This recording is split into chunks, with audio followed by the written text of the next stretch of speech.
আপনি কার জন্য এত বড় থ্রেট হলেন, হুমকি হলেন, আপনার গাড়ি ভাঙলো? না, এটা আমি জানি না।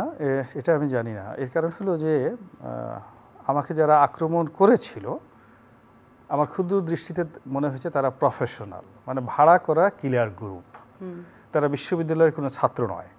তাদের পোশাক আশাক দেখে এবং পুরো ঘটনাটা তারা 5 থেকে 10 সেকেন্ডের মধ্যে তারা কাজটা করেছে। 1 2 নম্বর হলো যে তারা যে কাজটা করেছে, এখানে আমার কাছে মনে হলো আমি যখন বাসা থেকে বেরোচ্ছি এবং ঘটনাস্থলে পৌঁছলাম, এই সময়ের মধ্যে 3 থেকে 4টা গ্রুপ আমাকে অনুসরণ করছিল এবং একটা গ্রুপ বলছিল ওনার গাড়ি এখন এখান থেকে যাচ্ছে, ওনার গাড়ি এখানে যাচ্ছে। অর্থাৎ আমার গাড়ি যখন স্পটে গিয়ে পৌঁছলো, উইদিন 1 সেকেন্ডের মধ্যে তার আক্রমণ ঘটালো। আপনি কখন বুঝতে পারলেন যে কেউ ফলো করছে আপনাকে? না, এটা পরে, আমার আক্রমণ করার পরে বুঝতে পারছি। কিন্তু আমি ফলো করছিল, আমি আগে যদি বুঝতে পারতাম তাহলে তো হতো না। ঘটনা যেহেতু আমার উপর একটা আক্রমণ হয়েছে, বোঝার চেষ্টা করি ঢাকা বিশ্ববিদ্যালয় থেকে আমি সবসময় ওই জায়গাতেই যাই। মাঝে মধ্যে আপনি আক্রমণ হওয়ার পর বুঝলেন কেউ আপনাকে ফলো করছিল?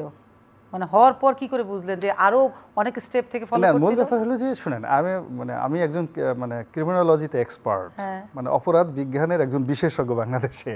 মানে আমার মেজর সাবজেক্ট ক্রিমিনোলজি, আমি লতে পড়াশোনা করেছি, আমরা এক্সপার্ট ইন ক্রিমিনোলজি। তো যখন একটা অপরাধ সংগঠন হয়, এখানে পুলিশের অনেক লোক আছেন যারা এই ক্রিমিনোলজি নিয়ে হয়তো পড়াশোনা করেন, কিন্তু আমি ওই বিষয়েই এক্সপার্ট আর কি। তো যে অপরাধ সংগঠন করেছে আমি তার বডি ল্যাঙ্গুয়েজ দেখেছি এবং সে কিভাবে করেছে সেই প্রসিডিউরটা দেখেছি এবং দ্য ওয়ে অফ ওয়ার্কিং, কাজটা করেছি। সেই কাজের মধ্যে কি কি জিনিস থাকতে পারে এই জিনিসগুলো খোলাসা হতে আমার 2 মিনিট সময় লাগেনি। আর যেহেতু এই জিনিসটা আমি আন্দাজ করতে পারিনি, এর কারণ হলো ক্রিমিনাল মাইন্ড থাকতে হয়। আমি তো কাউকে আঘাত করিনি, আমার সাথে কারো শত্রুতা নেই, আমার ব্যবসা বাণিজ্য বলতে কিছু একটা নেই। আপনি টার্গেট কেন?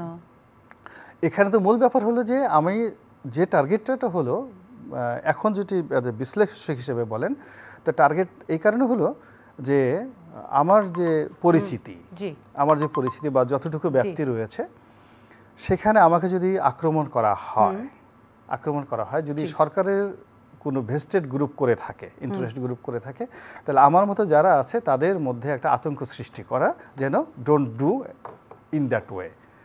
1 অথবা যদি সরকারের যারা এনিমি, সরকারকে বিপদে ফেলতে চায়, তো তারা ওই কাজটা করতে পারে। এই কারণে করতে পারে যে গোলাম মোল্লা রনির মতো একজন লোকের উপর যে শুধুমাত্র একটু লেখে আর টকশো করে, এটাও সরকার সহ্য করে না। এত খারাপ, এত জঘন্য, এত ফ্যাসিস্ট, এত হিটলারও তো এই কাজ করতো না, মুসলিমও তো এই কাজ করতো না। গোলাম মোল্লা রনির মতো একটা নিরীহ লোক যে খালি টকশো দিকে একটু কথাবার্তা বলে, তাও তো কনস্ট্রাকটিভ কথাবার্তা বলে, সে তো গালাগালি করে না, তারপর শেষে অ্যাডভোকেটও কিছু করে না। তো সেই লোকের উপর এইভাবে হাতুড়ি বাহিনী নিয়ে, এবং মূল ব্যাপার হলো যে বিশাল 5 কেজি 6 কেজি ওজনের হাতুড়ি নিয়ে এমনভাবে আক্রমণ করা হয়েছে, সাথে আগ্নেয়াস্ত্র সহ, যেটি জানাজানি হলে সরকারের জন্য তো মারাত্মক একটা বিব্রতকর।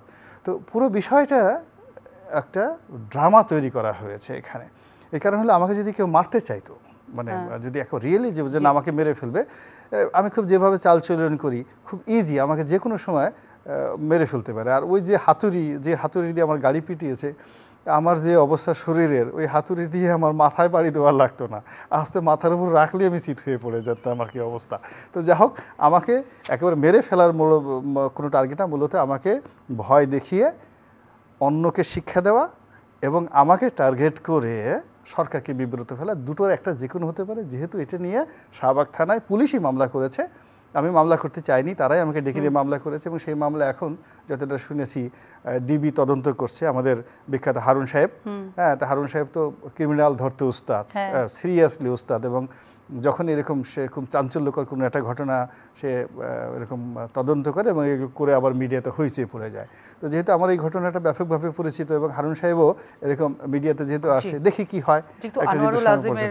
মানে হত্যাকাণ্ড ওনাকে ব্যস্ত সময় পার করতে হচ্ছে, আমার মনে হয় একটু ওটাকে সামলে নিলে এটার অনেক বড় টিম আছে, অনেকগুলো টিম আছে, দুটোই একসাথে সব চলতেছে। ওটার সাথে বড় কথা আপনি যেটা বললেন, নানা পক্ষ একটা ফায়দা নেওয়ার জন্যই এই অ্যাটাকটা করেছিল। সবচেয়ে বড় ব্যাপার হলো যে আমার খুব আফসোস লাগতেছে যে আসলে এই গাড়িটা সারাতে আমার খুব টাকা পয়সা লাগবে, আমার এখন অত টাকা পয়সা নেই।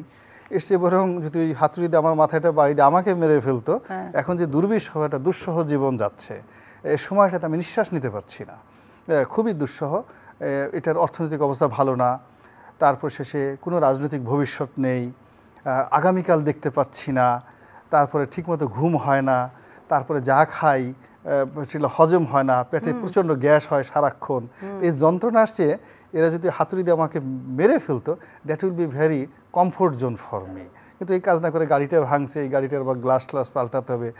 আমি ওই ভবিষ্যতে যারা যদি কারোর জন্য এভাবে করতে চায়, তাহলে এরকম সরকারের যারা বিরোধী পক্ষ রয়েছে এদের বেশিরভাগ লোকের আসলে বেঁচে থাকার আগ্রহটা মানে তত আপনি নাই। বলছেন যে ভবিষ্যতে যদি এরকম করে তাহলে মালে হাত দিয়ে না দিয়ে জানে হাত দিয়ে সরাসরি মাল বাঁচুক, জান চলে যায়, জান চলে যায়, আমরা বেঁচে যাই কারণ কবরে গিয়ে।